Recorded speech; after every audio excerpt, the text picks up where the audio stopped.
You noble diggers, all stand up now. Hello, my friends, and welcome to my channel. Today we will be talking about the worst show on YouTube, or Breaking Points with Crystal and Saagar. And they're very unpleasant to be in. And so which deploy is what's the National Guard and federal. I mean, that's the thing is like, I hear you on the crime. We've had the debate. Like we can continue to talk about this. This is not about crime. I agree. This is about domination. This is about dominating democratic cities and states. It's about a show of force. It's about what he can get away with. And it's about, yes, distracting from what.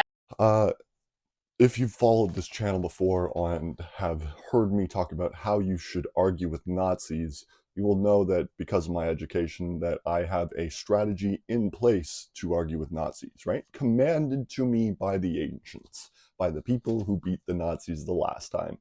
There is no good faith argumentation with Nazis, right? You are there for kayfabe. You are there to be the WWE.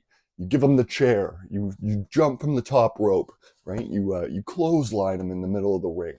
There is no let up. They are scum. They are filth. They are to be beaten. Be lying. Turnabout is fair play. I believe you learned that from the master. And I reach out to Crystal with this because she keeps trying to show that Saagar's a hypocrite, right? Or Saagar doesn't know what he's talking about, or Saagar doesn't really believe what he's saying. He doesn't care. He hates you. He wants to be a rich master with many.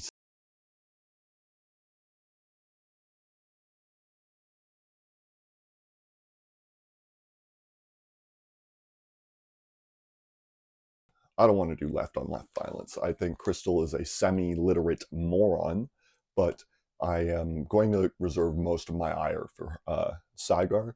My advice to Crystal is shut the show down. Stop this festering pussy wound that you have inflicted on the American political system by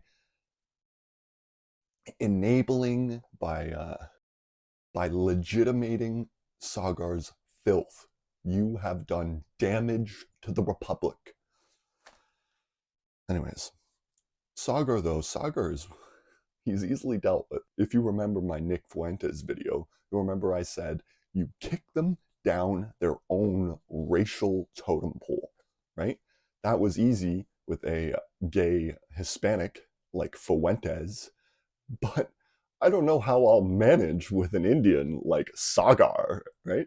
Please, sir, I am member of the Republic.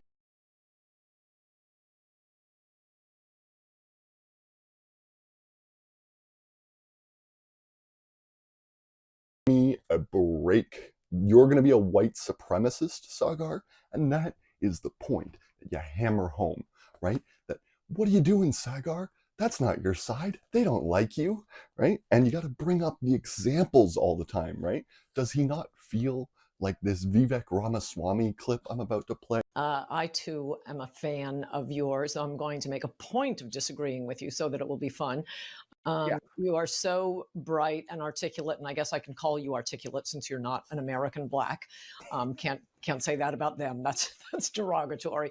And that was a great opening segment. Lots of things to talk about there. Oh, and I agreed with many things you said during.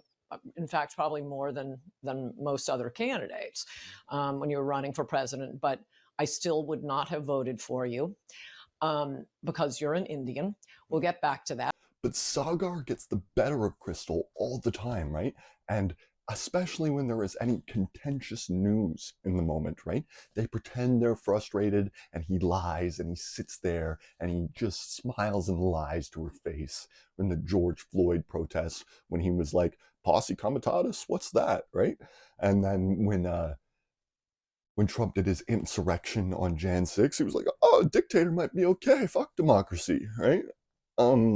And then just recently with this federal invasion, this civil war provocation by Trump, this distraction from his pedophilia and association with Jeffrey Epstein, this desperate attempt to cling to power while he has ruined America, taken hegemony from it.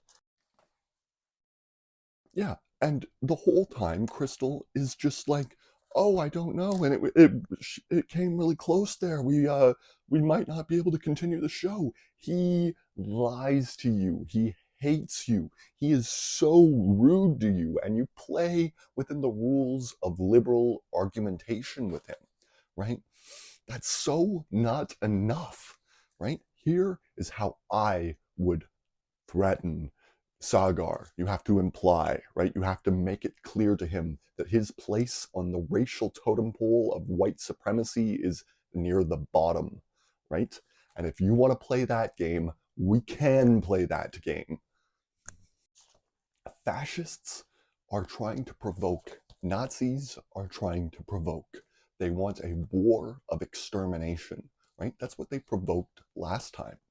And if those are the rules, then the rules must be adhered to, right? Which means no rules, no holds barred.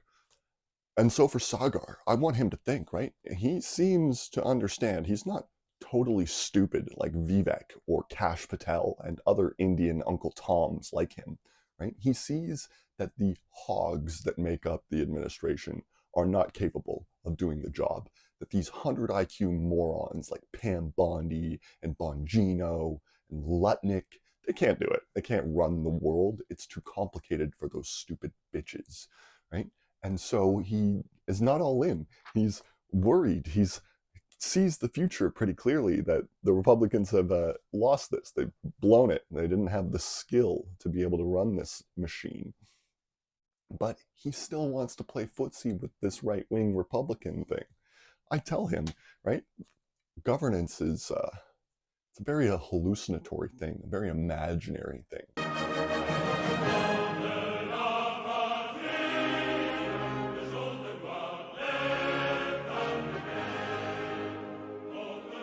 At one point, there could be a new constitution, a new governance model, overnight input, right? And that's where we're headed. That's the thesis of this channel, that the wealth inequality is more than the French Revolution, that we are bound like a physics equation to experience a revolution. And once we have Saagar, I want you to think about what they're going to think about what you've done, right?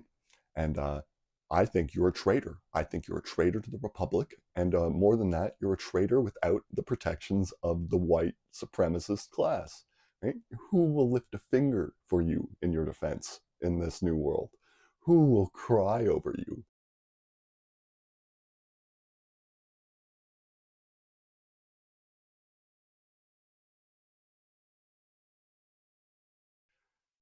And so I would say to you, if I was a member of the presidium of this new governance model, right? If I was a member of the executive, if I had power, I would consider it beyond magnanimous. I would consider it beyond merciful to proscript you, take all your property, Saagar, and sentence you to hard labor in a gulag for 10 years plus. You are a mendacious, a seditious, a perfidious liar, and I see through you. Je vois tout, I see all, and so do millions of others. And when the revolution comes, you will face justice, you filthy scum. Namaskar and Sasrikal to my Indian brothers and comrades. I apologize to any impugning of your honor throughout this video, but in a fight to the death against Nazis, any rock near me will do as a weapon. I hope you understand. Thank you. Hello, you've made it to the end of the video. Thank you. This channel has one mission: to prevent civilizational collapse associated with climate change, to prevent 100 million refugees by 2035, to stop 7 billion from starving to death by 2075. And we will do this through one main vehicle. We mean to unite the Anglosphere. We will do this by convincing the Commonwealth of His Majesty King Charles III to apply for statehood as one. And then with this new power, we will be able to negotiate in good faith with the rest of the world on how to tackle this crisis. Thank you and enjoy.